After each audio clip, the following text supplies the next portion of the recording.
David and Egg, thank you for coming on to chat about the best videos of all time. This was an incredibly hard job that you recruited me to be part of, David.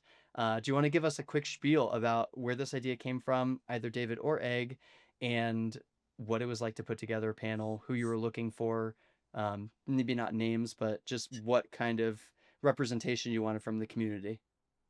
I'll give a little bit, and then Ed could give a little bit to follow up any bits that I'm missing. Um, I think there's a really important aspect in our culture of remembering our history and our roots. There are so many videos coming out every year now, and a lot of impactful videos coming out now. And I'll run into people at jams like, "Oh, do you know like X video or thing?" And they'll go, "Nope, never heard of that. I've only been training for 8 years or 10 years." I'm like, still a really long time, but they'll like be missing out on any video maybe before 2015 or 16. And I'm like, damn, that's like for me the golden years of parkour. That was a huge one. Having it together and having something that like we can keep track of each year with a different panel and updating, and it's just fun like making this.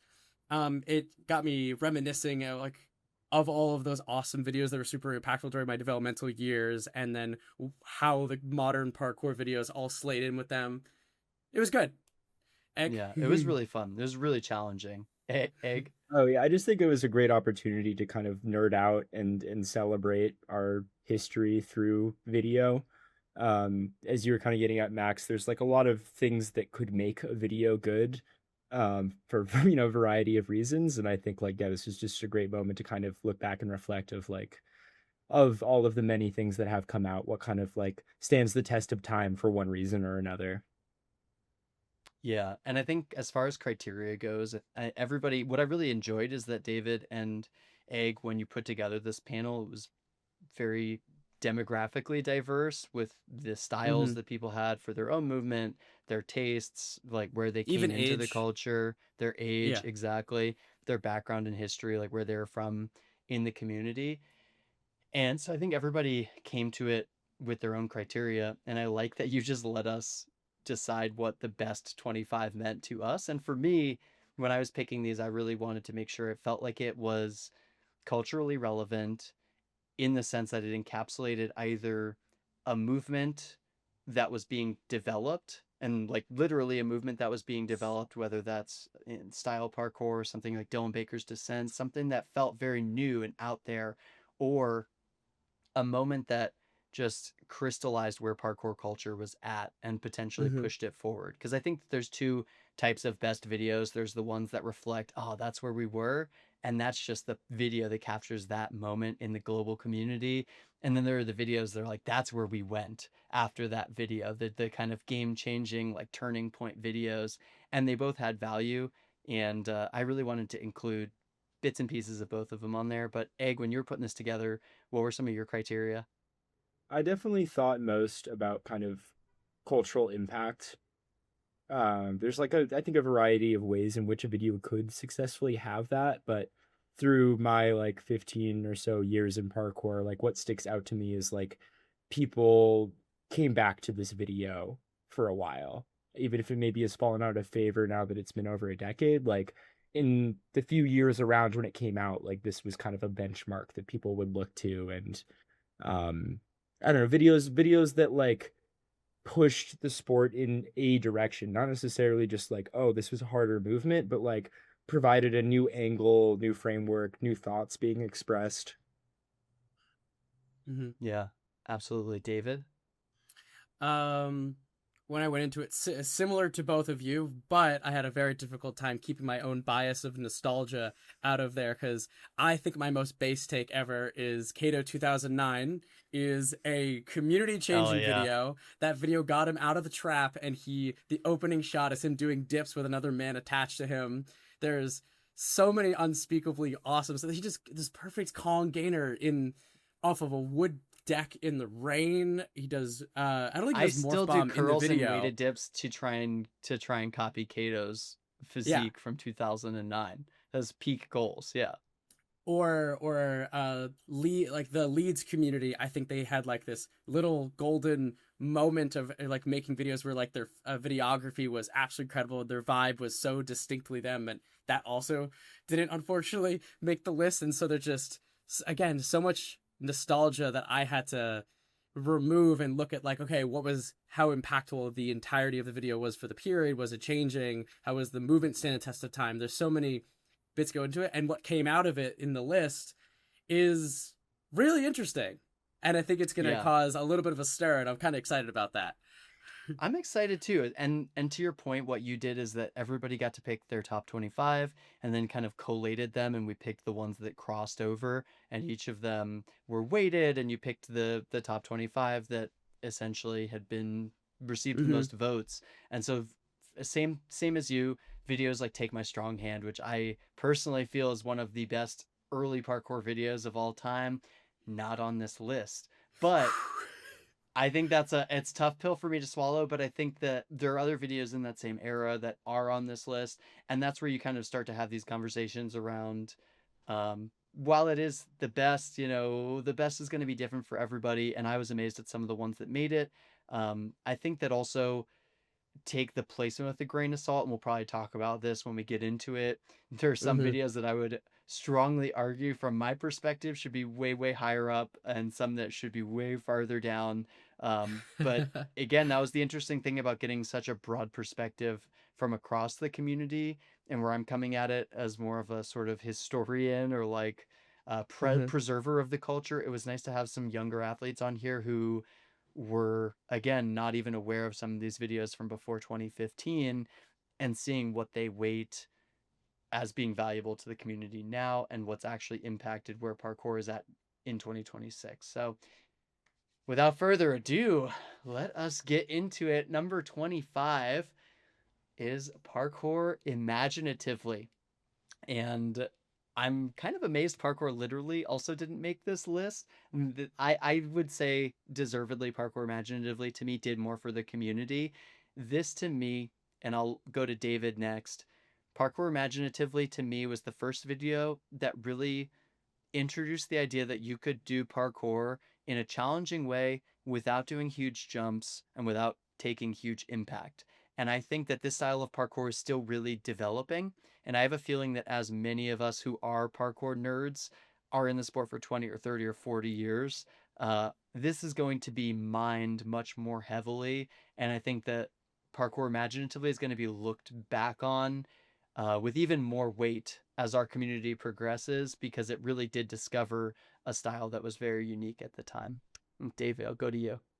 I My take on this is parkour imaginatively walked or did QM. So freak Dinos, yeah. parkour and like feature centric parkour and micro parkour and stuff where it's like this very niche spot exploration could run and sprint. Like, I think parkour imaginatively is one of those things that tangentially laid the groundwork for, like, how do I dig in and into non-traditional spots. Yeah, egg. I think that was a great point. That this video really laid some groundwork for very feature-based movement, and I think it's interesting looking back with where we're at now. I think we typically think of more creative or spot interactive movement to be a little more on the free running side, and this is not a flip-based video. This is very much in the trad PK space, but jumping in this incredibly different direction, as you said, where it's not focused on scale but on intricacy and exploration. I think, as you guys kind of both said, like this will continue to be relevant, but I think it is almost really crazy how, for how old this video is, it's still, the movement feels really fresh and imaginative to today's standard. Like it's not just imaginative to 2013 standards. Like this was very ahead of its time in its application of the fundamentals of parkour.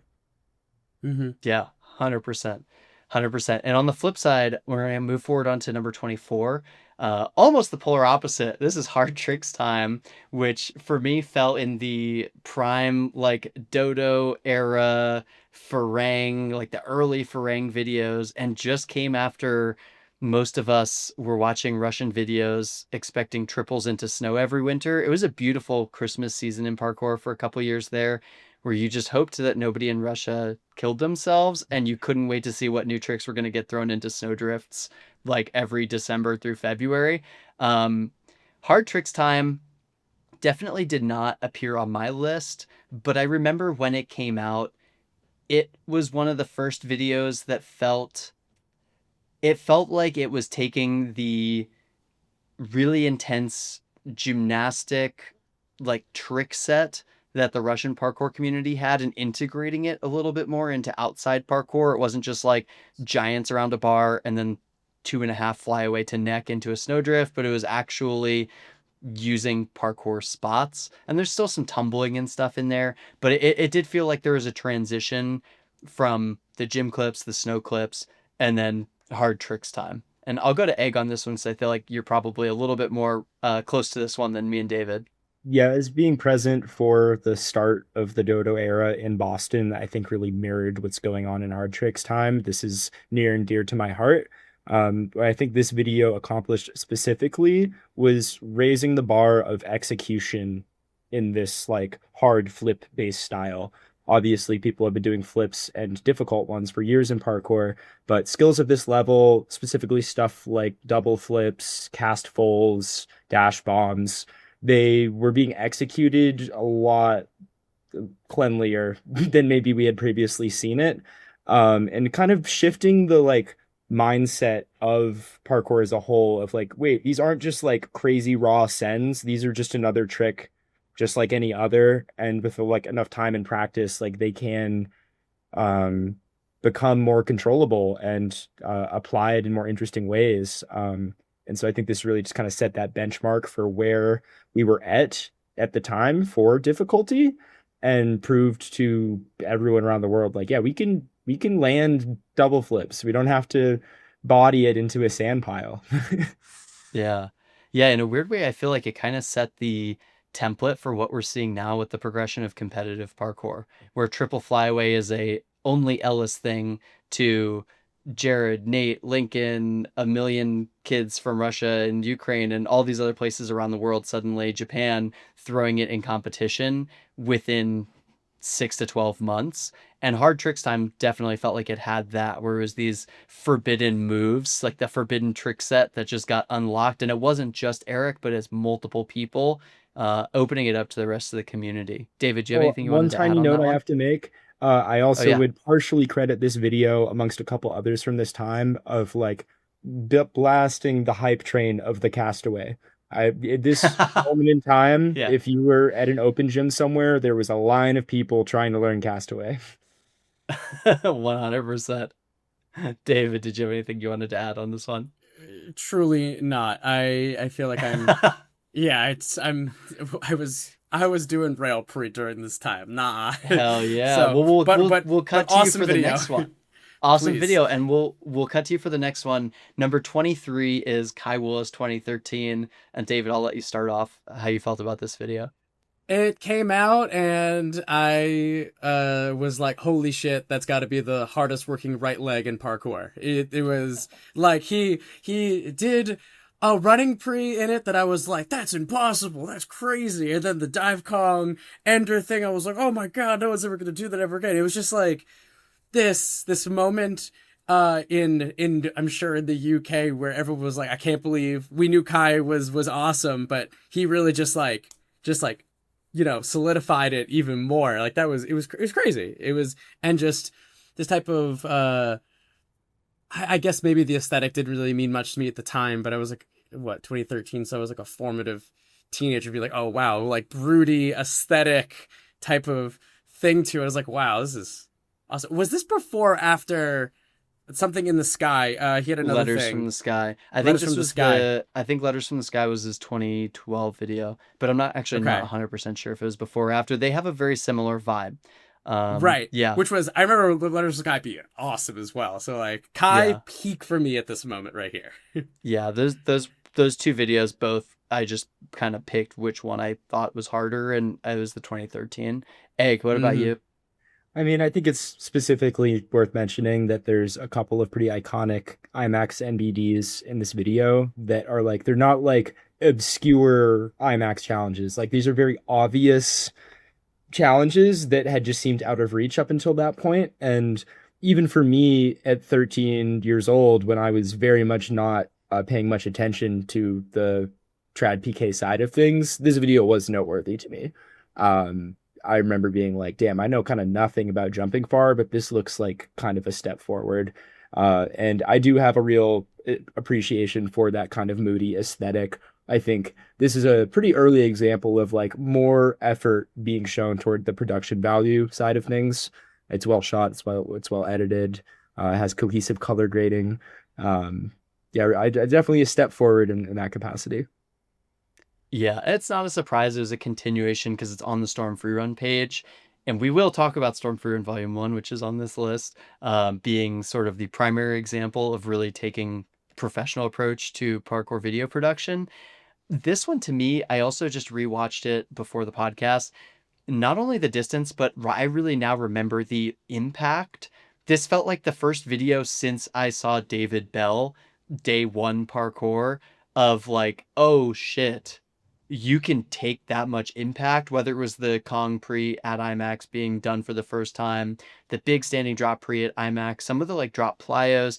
And it literally, as you watch that video, and it's a tick list of all of the S tier challenges in London that people are still doing that still only have a handful of clean sends to them, and some like the Ender that I don't think have been attempted now 13 years later. And Kai, to be fair, did overshoot it and then cut in a clip of the drop pre-landing, which is super lame, but he still did send it and get to the wall, which I would love to see somebody else repeat that challenge and actually hit it cleanly and film it in one take.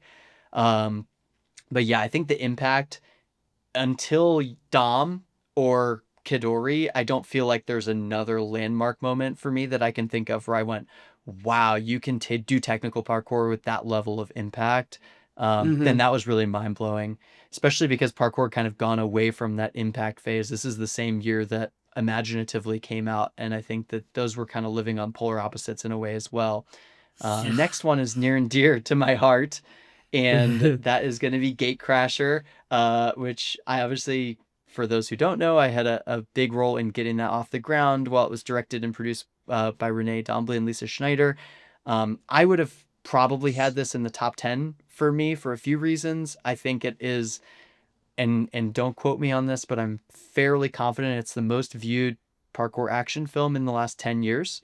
So there's vlogs and Pikachu chase scenes that have more views, but as far as an actual parkour video, I think this is the most viewed one. It's close to coming up on 500,000 views, so it's had a huge impact, and it also had a huge reach outside of parkour. Do you go to the comments and Hmm. you just want to feel good? Read the comments on that video because about 90% of them are men and women who commented things like, I have seen parkour before and I never felt like it was for me. And this video made me want to get out with all my friends and try parkour.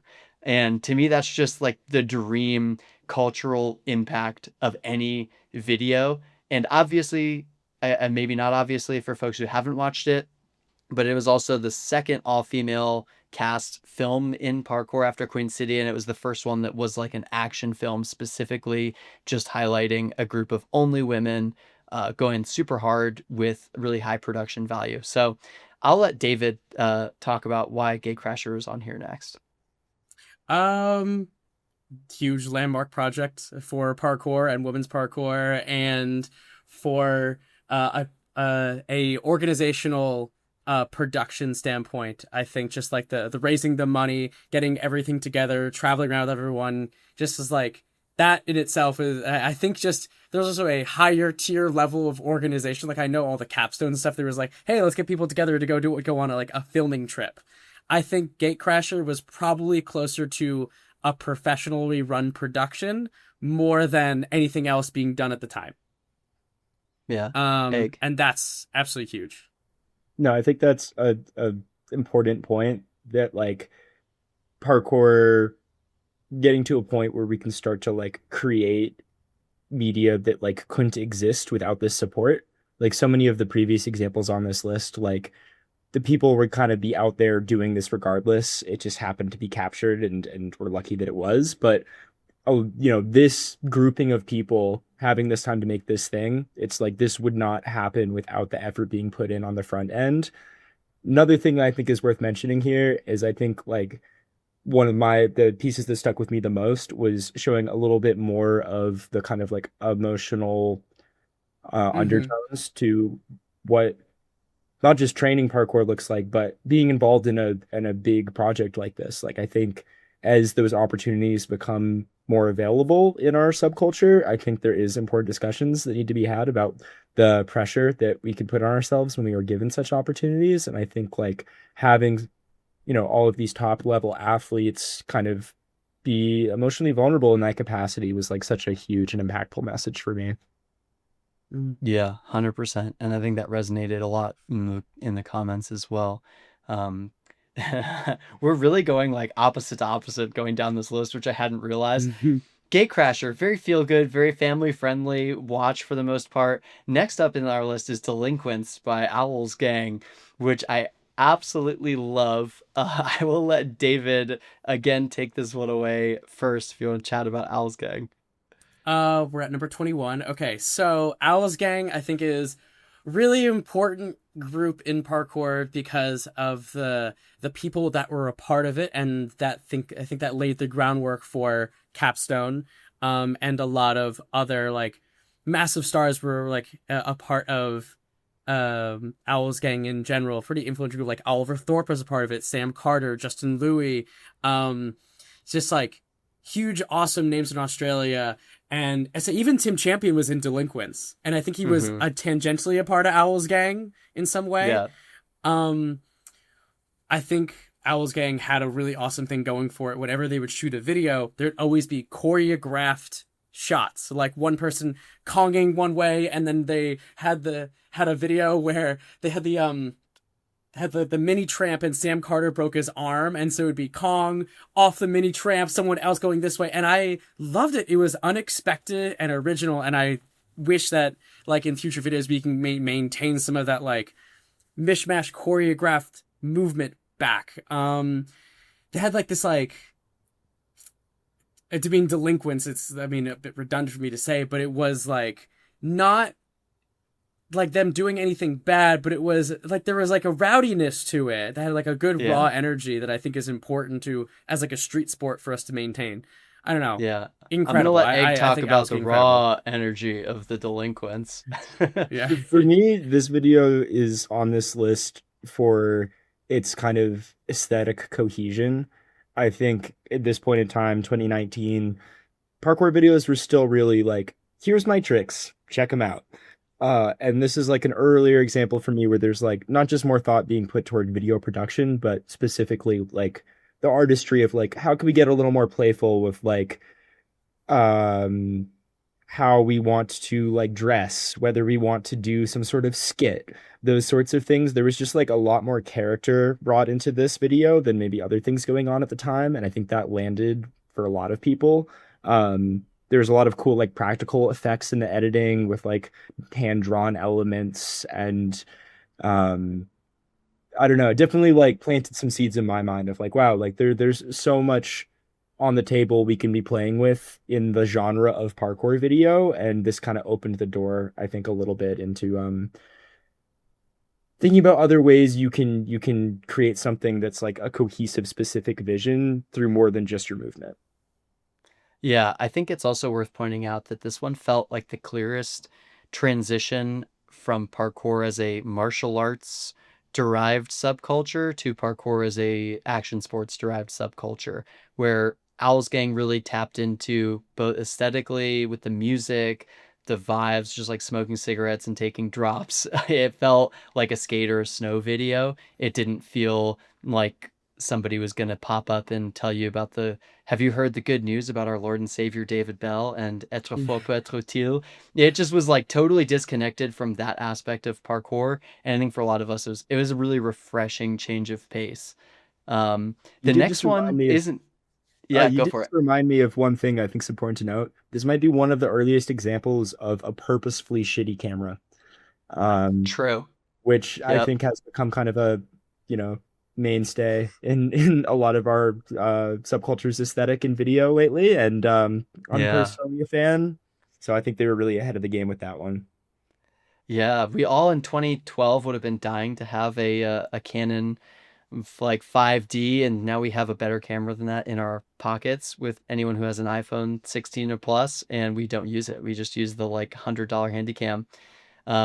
Speaking of $100 Handycams, this is another purposefully shitty camera. Whoa, whoa, Avanti whoa, whoa, whoa. Garda's most recent. It's done aesthetically. It's Yugograd, and I actually love. I think to kind of talk about aesthetic again, coming from Owl's Gang and how parkour has embraced kind of a more gritty visual tone or visual language. I don't think it always lands for me. I think sometimes it can be overblown or people are just using it because they don't have anything else to say about what they're doing. Yugograd is not that. I think this is a great example of they looked at it's a film of them visiting the Balkans and they use their storytelling and their movement to create this beautiful contrast between this like gray, depressing Soviet era architecture, the heat, people Mhm. in their, white wife pleasers out there like sweating their butts off. And then the movement feels so refreshing. And then you see the people that they previously are shooting looking kind of like bummed out, smoking cigarettes, whatever it is, coming up and having these beautiful interactions with them, being incredibly positive. And my favorite part about Yugograd, and Avanti Garda has done this with a lot of their travel videos, but I think they did the best job on this one, is that they really bring in the culture of where they are and they don't try to show themselves in the culture. It doesn't feel like they're invading it. It feels like they're using parkour to shine a light and engage with people where they're at. And I thought that this one did a fantastic job of. I watched it, and you're like, this architecture is disgusting. This looks like physically, I don't want to be here, but the people seem so nice that now I want to go to that part of Bosnia or wherever like they are in the videos, right? Mhm. And that was really impressive to me. David? I think Eggs have a lot more of like a strong narrative about it, but I do have to feel very strongly about. I want to point out the middle section of the recording of the television and like the effect that Makesh made. There's like this like booming music section. I remember seeing that in the first screen, be like, oh my god, this is incredible to have like this like, edited effect in of like the monument screen. It was awesome. Egg, you've I'm sure a lot to say about this, Yeah, please. I want to double down on what you were just saying, where like that sequence in particular, but many moments in this video, I think it's the visual is just compelling, whether it's parkour happening or not. Um, Truly taking like the artistry of filmmaking to the forefront. Um, I think also like you said, Max, like such a proper like appreciation for the setting that they made the video in. Like I love how they always use music that's like local to where things were produced. Um I just have like insider information. I was like with Makesh when he was starting to plan a little bit for this first filming trip, and like the amount of like research that he put in prior to going out here. Like this wasn't just a like let's send it out here and see what's up sort of deal. Like lots of intentional front end work and a real reverence for the location. I know that Makesh got this like book that had kind of like the lore essentially behind all of these monuments, and whenever they'd get to the next spot, he'd sit everybody down and like kind of tell them like what happened in this location, what this statue is about, that sort of thing. So yeah, both on just like a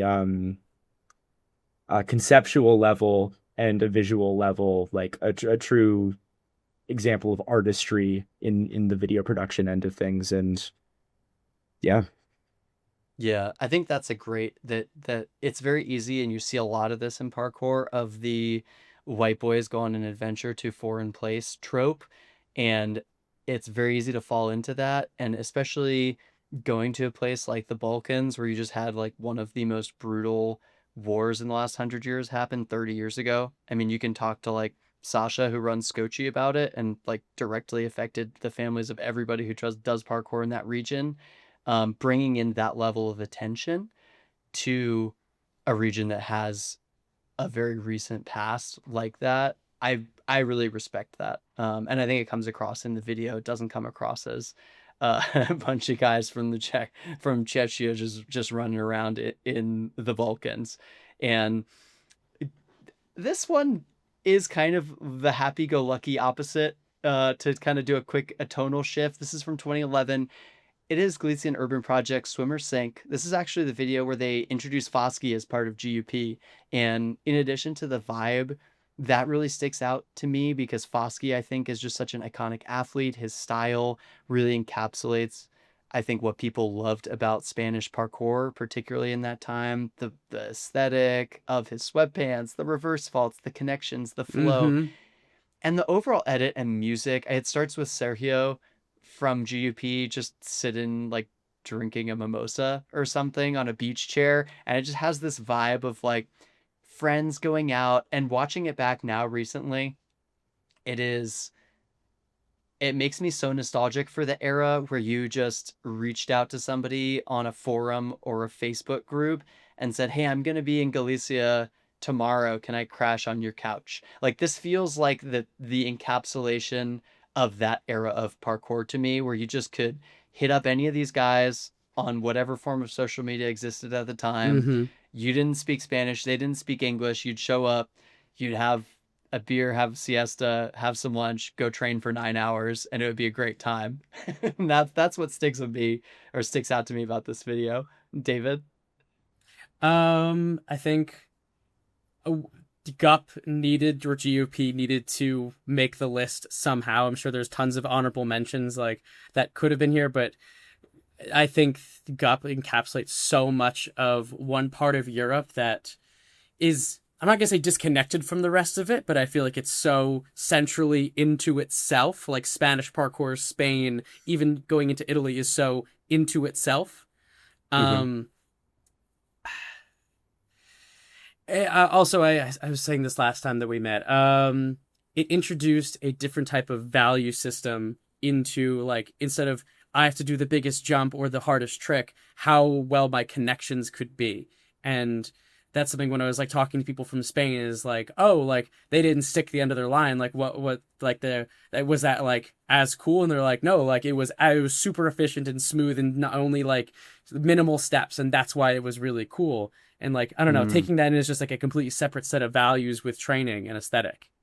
Yeah, it was definitely an evolution from the UK parkour, trad parkour style that they had, which was very Mm-hmm. control based, and it was starting to introduce flow and connection for sure. Egg? Mm-hmm. In retrospect, I look back on videos like this of like really laying some groundwork for style in parkour. I feel like we often associate style with a more free running based approach. But I think there are so many ways to access style through a more traditional movement set, and this really kind of set that tone. Again, like people still have so much reverence for the way Foskey moves, and this, I would describe them as a style icon. Um, this group as a whole was really pushing that of like it's not just what you do, but how you do it. Um, Only other two things I have to note here is this really falls into the camp for me of like what I'd describe as like wanderlust parkour. Um, Even if it's not a travel video, just the vibes of a lot of videos from this point in time that just kind of had that like thrill of adventure, really community feeling. That's another thing about this video and others from GUP. There was like often many athletes involved, and that sort of just good vibe, let's get out there feeling that is easy to be nostalgic for. Yeah, hanging out with your Mm-hmm. friends. I think your point about style is also really well taken. Another video that I know appeared on some lists and didn't make our top 25 was Shine from Ming. Mm-hmm. That's another one that on rewatch holds up insanely well and still is so difficult. And I remember just the simplicity of that video and the execution. It was difficult, but it wasn't impressive in the same way that a Foskey reverse fault line was, or, you know, a like trad parkour Kai Willis Kong Pre was. And it had all of those things contributed, I think, to where we're starting to define style now, or where we've kind of collectively defined style now. Mm-hmm. Speaking of style, we've talked a little bit about clothing, aesthetic, different choices that people like to make to tell a story that is personal for themselves in the video. And I think that our next one, Atonement from the Commons, Josh Malone, you both are very, very close to this one. So I'll give you my take. I will say this for Josh. I didn't have this on my top 25 despite loving the video, but it did feel very personal. And I think that that's something that I get out of all the Commons films, is that they feel like a reflection of that person. And Mm-hmm. sometimes for me, that makes it a little bit harder for me to relate if it's not something that like I'm emotionally as connected to. But I think I always appreciate it artistically, that you see the movement, the B-roll, the music, the clothing, the Mm-hmm. locations for the spots all are very, very cohesive. So Mm-hmm. maybe David, I'll let you talk about this one, and then Egg, I know you were heavily involved, so I'll let you wrap it up. I think the word cohesive is the the most appropriate way to put it. Like even the ghost ride double cork in the middle of the video, like that feels so bad boy Josh Malone, and like all of the everything, like his entire arc on Instagram leading up to this, of like, I'm gonna go out and I'm gonna go do a double twist and some cigarettes are gonna fall out of my pocket. Like this Yeah. video is very what you would expect I might from even him, have a like very frog hat moody. on. You don't know. It's gonna be that. Cigarettes are gonna fall out, but I'm gonna have a goofy ass hat on too. And I've Exactly. had that balance in the video. Yeah. And I think as well, just the movement is just so good. Like there's so Yeah. many hard tricks and difficult spot interactions in it I'll never do any of these tricks in my life. It was like there was like the gainer full to touch the sign, which is that's nuts, dude. That's crazy. Yeah. You And turn I mean when you I'm turn lime scooters into a spot, it's next level. yeah. I think something I'd Egg, like to I'll note let you go that ahead. is that something I'd like to note that I think is representative of larger trends in parkour that I think was done quite well in this video is the subtle shift for some athletes around there being a difference between training and filming. I feel like when I was growing up training, it was like, sure, maybe bring the camera out and film what you did, but the presence of the camera wouldn't necessarily affect like your approach to doing parkour.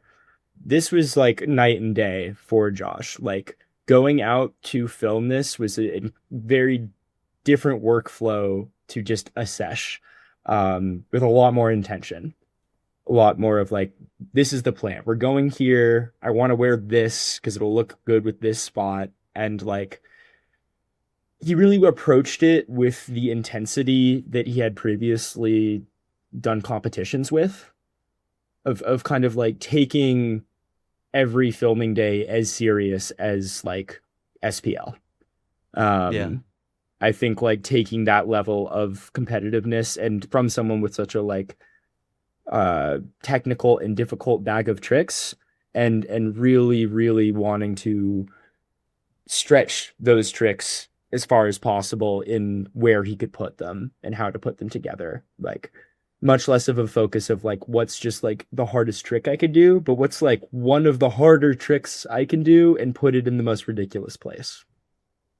Yeah. That's a great point also about differentiating between training and filming. And I think you see in a video like Kai Willis 2013 or Storm Free Run Volume 1, the high production version of that. And I think that what Atonement did really well is that it had that level of preparation, but it didn't present it in a commercial way. And that I think really also feels like an evolution of it's not a show reel. And I know people who did go out and shoot for their show reel the way they would shoot for competition, but it's packaged like for sale, and this felt like it was packaged for the culture. And I think that that comes across in a lot of the other videos that we're going to talk about. So that was number 18. Number 17 is going to be Neophyte from Matma slash the entire Munich parkour community. And maybe I'll intro this one because I've gotten to spend a lot of time in Munich. I know that you were both there pretty recently, and so you've gotten Mm-hmm. to see it. An amazing community. I think a lot of people know Matthias Meyer, Lisa Eckert, and Janis Schauer primarily, but there are so many phenomenal athletes there, and it really is one of those communities that they meet regularly. When they come out, it's such a great vibe, but everybody is training hard. And my favorite thing about Neophyte is that they could realistically train in Red City in Munich every single day, and yet Neophyte has all of these spots from all across the city. It has a ton of NBDs for the Munich community that I know from having gone there probably 10 years ago, I remember looking at with Giannis and Matthias, and we're kind of like, man, someday somebody's going to do this. And there are many of them, if not all of them, get done in Neophyte. And it also just has a couple of really unique takes on movement, like the new pole catch variation that Jakob Voki introduces, and he has a circus background, and he brings in this like Chinese pole variation that you start seeing people play around with. So for me, I think that the shining thing about this is the skill level, the diversity of the skill level, and then just the fact that it really represents a community that holistically has taken parkour to such a high level. David. Mm-hmm. I think to even that point, the community to take it to such a high level, but also to have Matthias Meyer, Yana Schauer as not the star in your video is incredible to me. Like, I don't know, there were so many other standout moments in it just from like not them, and to be that was the craziest part. Like the Kong Pre, I mean Giannis did it too, but the Kong Pre that Le'Veon did, the big droppy one, the giant gap the stairs that the running happened pre in, off of the edge of the stairs. Also, yeah, running pre yeah, like the nuts. windowsill one. So Corner swing double flyaway. Yeah. yeah, Insane absolutely stuff. insane. Yeah, and just to have like the mixing of styles. Like I was even when we were there, it was super interesting. I would see them training cat leap and then go to next spot, and then they'd be doing off axis variation, gate flip off wall, and it'd be like this is like the seamless melding of style, and I feel like that makes such an awesome like community and athlete. Yeah. Egg. Yeah, something I noticed when I was just there, and I think it's all over this video, is not just what you guys highlighted of like a real diverse spread of movement styles going on, but also just like a real excitement to explore it all. Like, I don't think anyone there seems super like, nah, like this is my lane. I got to stay over here. It's just like a general openness to go give everything a try. And I think the architecture of the city lends itself incredibly well to that sort of approach. It like Olympic City feels like the lab, and Yeah. they just kind of keep branching out into all of these new directions. And I think also you can really feel the energy of the group support because, like as you said, there were like a lot of like bucket list challenges that are at these classic spots they're at all the time, and you can really kind of feel that energy of like, oh yeah, like everyone's out there to go support each other to kind of tick these things off, and like that energy being really different than a solo video. Yeah, 100%. It feels very cooperative, but it also doesn't feel cooperative in a complacent way. It feels like they're all really working together to have fun and simultaneously push themselves, and that's a really cool vibe to have in a parkour video at that level of difficulty. Next one is similarly a group parkour video. This one has, for me, aged really well. It's Soul Destroyer from the Modus Projects. And the big standout to me is that I remember watching this in Missoula, Montana with the Unparalleled Movement crew, Nate Weston, Kent Johns. And we had been looking forward to it for so long because Giles and the Modus team had done a really amazing job of building this entire ecosystem of merch and a social media and all these things leading up to the release and the photo book. And when it dropped, I was a little bit underwhelmed by the video. And in hindsight, watching it back, it's a phenomenal video. And I think that its strength now was its weakness then. And to me, the strength was just how concerted an effort it was made to really build a brand voice around the release of this project. And for me, this was maybe the first time I felt like there was such a united, cohesive approach to marketing a parkour video, and it worked really well. I don't know if that was your experience. I'll start with you, Egg, because I keep starting with David. Yeah, for sure. I can't say this one landed super well for me at the time, kind of similar to what you were saying. I remember rewatching it about a year ago and I was like, "Oh wow, I like this a lot better than the first time I had watched it." I think I would have it on this list for kind of two main reasons. One being what encapsulates of the kind of Savior Clips era. Um, I think this moment in time around 2020, there were a lot of conversations going on in parkour about the effect of social media, specifically Instagram, on our video culture. And to have kind of the biggest group at the time really rally behind this, big undertaking production is really just emblematic of where we were placing our values as a community at that time. And then the other thing that I think is like noteworthy is the push toward selling videos as being potentially an important thing for parkour and for like properly valuing the amount of effort and work that it puts that takes to make something like this. I obviously it's like, isn't the first parkour video to be sold, but I think this was kind of doubling down alongside this Savior Clips era to be like, no, this stuff's like worth the price of a cup of coffee. Yeah. Yeah, David, I know you have nothing to do with selling or promoting parkour videos, so why don't Nope. you talk about something else? No. Uh, I think that's in terms of recent history. It's I remember when getting the commons started and looking back on Modus and going, all right, they did it, so theoretically we could do it maybe, and and looking up to Giles as like this business person in parkour and being like, all right, like this, he's led the way for us to give young athletes opportunities to like have value for their work. And a lot of young creators like, hey, they're going to make a video, where can it go? And it should be worth something, because that like the most valuable asset that like the parkour community has is the movement and footage within it. And so there should be value for that, rather than just going on Instagram or YouTube and then it be just forgotten in like, to time, unless you make a cool top 25 list that you update every year. And then There we go. Yeah. So I totally agree. I think that's a great point. It inspired Point A as well. And I think we all kind of saw the cultural impact of people getting to look forward to something, to a video release in parkour. This next one ties into that because it is another commons piece. This is Maven, and I'll do a quick intro and then I want to let you take it away again, David. Maven really stood out for me because I remember casually meeting Chris Roth at some point. I think it was at a Move NYC, and just thinking, wow, they're just athletes that you meet, especially on the East Coast. I think a lot of people don't film stuff, or in America in general. When I was traveling around, you meet these athletes, you go, what I wouldn't give to see this person just film a part over a year Mm-hmm. and see what they would do.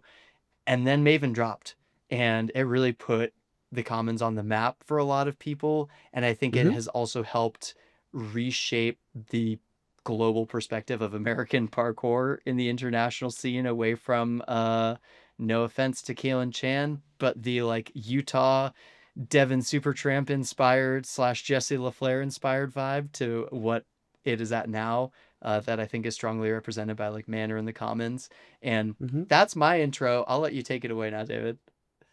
Um, I think coming off of like some of like the pretty decent success from Lullaby and Tether, I think Maven was like this huge moment where we like rescreened it and it got recognized internationally, and we were like, oh wow, we're doing it. This is like, it had like pretty darn good sales and like a lot of good acknowledgement. I think that was also the really step up point for Manor as a brand, and as like a big synthesis point for Noah. Mm-hmm. Like, wow, I could really like make something with this, and this can be significant. We can continue to ride that wave into the rest of our projects that we're filming. So Yeah. You can say it made um 6 figures. That's fine. You can tell the people. you Seven know figures, I think, actually. Yeah. someone asked me the other day, is the Commons a non-profit? And I was like, no, we're not a non-profit, we're just not profiting. So We're not nonprofit. We're not profitable. Shout out yeah, parkour. yeah, yeah. Shout out Hey, Parkour. We what I we would could do your it talk for about love. perspective this. on I Megan? could talk about this video for way too long, so I'm going to try to make just a few quick points. First point would be about Chris Roth as an athlete. He's one of those people who just really, really loves doing parkour. I know we know many people like that, but it's like there's people who like parkour, and then there's people who like it doesn't matter where you are, what time of day, like they're gonna get the itch and start going. And to your point, there are a lot of athletes that are maybe not the most focused on recording the things that they do. And I feel really grateful that this point in time was captured because he would be out there doing these tricks regardless. The other thing that I think is remarkable about Chris and his movement style is he is such a varied athlete in what he is capable of. He has such strong fundamentals with massive So jumps well and rounded. technical foot placement, doing descents, really competent at spins and off axis moves, more creative spot use. Like he really has it all. And I feel like this video synthesized that hodgepodge style in such a way that like it also I think helped athletes who maybe had kind of a narrow focus on what they were into in parkour to be like, oh, maybe I should start like paying a little more attention to what's going on over here because it was like Yeah. there was something for everybody in the way that he moved in that video. Other big thing I want to say is like this is true of all Manor productions, but I think this one really upped the ante a little bit with you know the video production, but I would say specifically bringing more of the character of the city to their productions, where it not just being a showcase of this athlete, but like really hammering down the importance of the feel of the space. Like the vibrancy of Philadelphia is alive in this project, and I think that was done masterfully. And the belligerence of Philadelphia. Shout out Philly, city like nowhere else. Yeah, they'll come at you, and I feel like that definitely comes across. The dive roll on the little like police cart and everything. Yeah, that's such a great point, Egg. I'm really glad you brought that up. The city is a character, like Philly is a character in Maven. This is one of the videos that I think for a long time, long hair big chief was something that I would show people to say this is parkour, and Maven is one of the videos that I now show people to say this is where like parkour is in 2026. Um, so that was number 15. Going to number 14, a little traveling slightly back in time. This is the first big Keepa project. This is Berlingo, and that came out in 2020. I really liked this one for a few reasons. I think did it introduced the skate part style, each athlete got a section. It also felt like to me the first moment that you had a team that wasn't from my era putting in the work to say something new about parkour, and I really appreciated that. It was like I didn't know any of these guys. I hadn't met them at jams in 2010 in London or something. Like every other parkour team, I feel like up to that point, from Store to GUP to Modus to an extent because it was organized by Giles, they're still in the UK. They all felt like they were kind of from the knots to 2010s era of parkour. And Kippa really came in and it was like, we're going to use retro music, we're using the dad cams, and we're going to just bring this new fresh vibe, and everybody's younger and just has a different take on the sport, even though what they were doing visually wasn't that different from something that I'd be doing. And I really loved that. Egg, I'll let you go ahead. I think this was like a real bastion of the Savior Clips era. Well, there were, many longer form videos coming out around this time in 2020.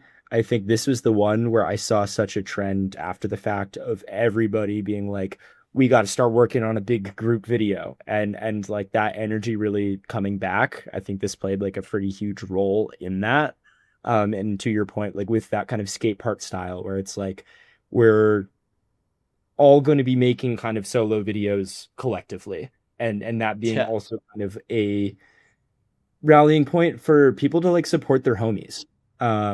Where like maybe not everyone on a big team has the same, amount of eyes on them, and this being kind of a great way to like lift everyone up, motivate everyone to push themselves, and I think like encapsulates this real era in time of the Savior clips when you start seeing a lot more skateboarding influence. Yeah, I also say I want to add on to that, and I'm not sure if Miranda Tibbling has a part in Berlingo or if it's in the next one, the next Kippa video. But I also have always loved something that I've loved and really respected about Kippa, and then you see this, I think, moving forward with a lot of the other teams like Avanti Garda, Fifth Unit, Pasta Moves. They all just started being like, "Hey, we have sick women in our community. Let's film a solo part for them and just put it in the middle of all the dudes."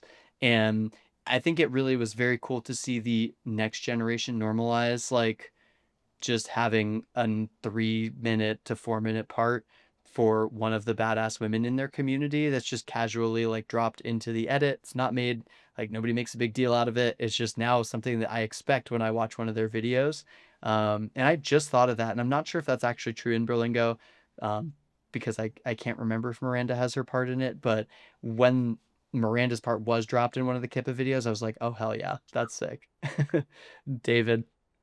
I think you both captured that perfectly. What I feel about Berlingo, actually, I do have some bias with it. It was when it came out, it was like the training video that my housemates and I would watch together before we went out to go train pretty regularly. Like we would turn on like watch Kevin Franzen or Joe Larson's part, and we would be like, "Wow, this is feeling really hyped to go train. The music is really hitting. This is like it's really good creative style and like putting a lot of lines together, like a lot of mixing of styles into long lines, and that was awesome.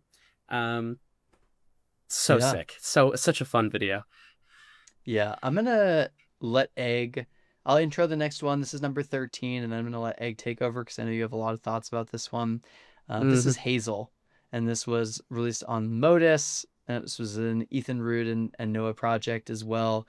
And for me, just really quickly, I felt I've definitely had some personal attachment to this one, even though I didn't know Ethan super well. I really respected and resonated with the message behind it, which was celebrating the life of somebody that had passed in Ethan's life. That was a role model and a mentor, who I also knew as an athlete in parkour. And that one, it hit very hard for me when it came out. And I think for me, this was kind of one of the first solo parts that really resonated with me on an emotional level, the way that some other ones have since then. Egg, I know you really love this video, so I'll let you take it.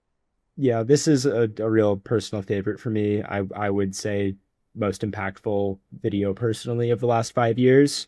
Obviously Noah Heath behind the camera has been instrumental into like kind of leading the charge of pushing the boundary of parkour filmmaking. And I think this was the video that, to me, when it came out, I was like, this is such a step ahead of what is currently out there. Um, there I think it's really important to this video that it was this kind of duo collaboration between Noah and Ethan, in the sense of like you can feel their friendship through the filmer mover relationship. Like there's a clear level of intimacy in kind of this character portrait, and as you said, this like emotional undercurrent. Movement wise, I think this was also a big step forward of like how to borrow that snowboarding, skateboarding influence in a way that properly suits the movements of parkour. Um, I think it takes a little bit of development to see a completely different action sport and try and properly integrate it in a way that isn't just like kind of poor forced mimicry. And this was really this like synthesis moment for me where I'm like, this feels very parkour and it feels very skateboard. Like it's not one or the other. It's really this kind of brand new thing in certain ways. And I think, now that it's been 5 years since this came out, like this continues to be, I think, what a lot of people are shooting for artistically.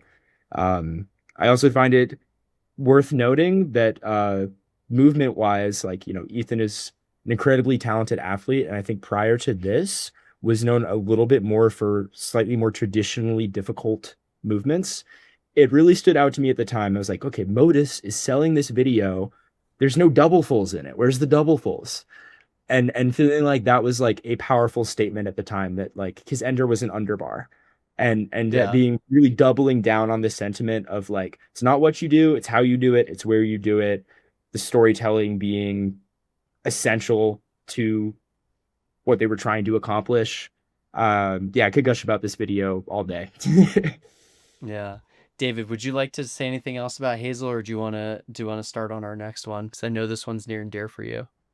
This next one. Uh, Next one is, yes, of course. But the one thing about Hazel is I remember seeing it at Hubbable years ago and being like, oh my god, this is very palpably different than everything else I feel like I'd seen up until this point, and it being very impactful in that regard. Like I had zero influence of skate culture or ski or any of the type of action sports, and to see this type of style in front of me, I was like, wow, that's different. Like even just like We pointed out earlier about Maven, like how the city has and is another character in the story. Minneapolis was a character in the story for this, and like the Midwest type of like Hmm. core.